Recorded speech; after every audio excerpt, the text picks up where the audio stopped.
నవీన్ గారి అంశానికొస్తే సింపతీస్ ఏమేమి అంటే ఉన్నాయంటే ఇలా లాస్ట్ 2 టైమ్స్ కంటెస్ట్ చేసి ఆయన ఓడిపోయారండి.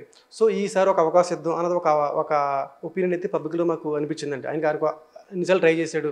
ఈసారి కూడా పవర్‌లో కాంగ్రెస్ ఉంది కాబట్టి ఈసారి ఆయనకు ఒక అవకాశం ఇవ్వాలి. అందులో యూత్ అనేది ఒక అంశం మీద ఒక సింపతి ఫ్యాక్టర్ అయితే ఆయన మీద ఒకటుందండి. అంటే అంటే ఇక్కడ మనం చూసుకుంటే సింపతి అనేది పెద్ద విషయం కాదండి. పెద్ద ప్రామాణికం కాదు. అలాగని మాగంటి సునీత గారికి ప్రామాణికం కాదు. ఈయనకి కాదు. అంటే ఒక టాప్ 10లో వన్ ఆఫ్ ది ఫ్యాక్టర్ అది సింపతి అన్నది.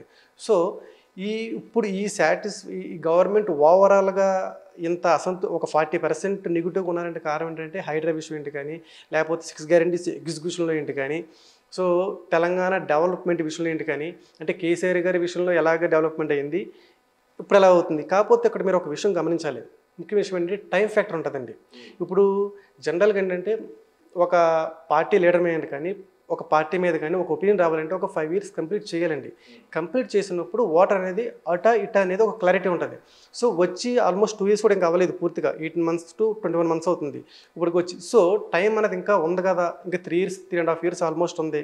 3 ఇయర్స్ ఉంది. సో, ఇంకా చేస్తారు కదా అన్న ఒక 20%లో అయితే కనుక డిసైడ్ చేయలేదండి. ఇంకా టైం ఉంది, ఇంకా చేస్తారు కదా, మనం కూడా టైం ఇవ్వాలి కదా, పూర్తిగా ఒక టర్మ్ చూడాలి కదా.